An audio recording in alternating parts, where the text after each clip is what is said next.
Pada usia 5 tahun ayahnya meninggal. Pada usia 16 tahun ia berhenti sekolah. Pada usia 17 tahun dia kehilangan pekerjaan. Di antara usia 18 sampai ke 22 tahun ia menjadi kondektur kereta api dan gagal.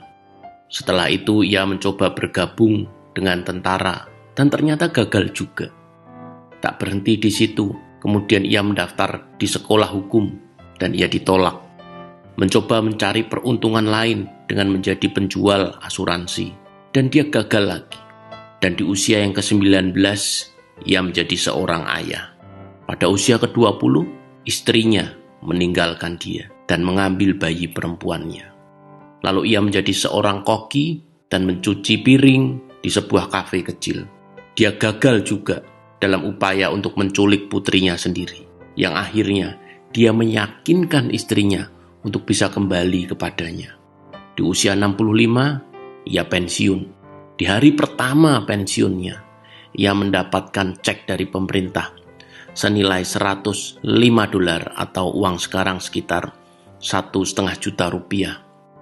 Dengan cek $105 itu, ia merasa bahwa pemerintah tidak dapat mencukupi akan kebutuhan hidupnya.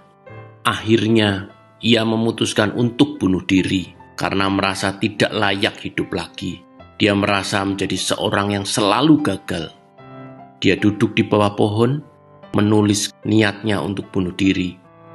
Tapi akhirnya, dia mengurungkan niat itu. Dan sebaliknya, ia menulis sebuah resep masakan. Di sisa usianya, yang sudah senja, ia masih punya kesempatan dan keahlian, yaitu memasak. Singkat cerita, ia meminjam $87 kepada temannya untuk membuat ayam goreng.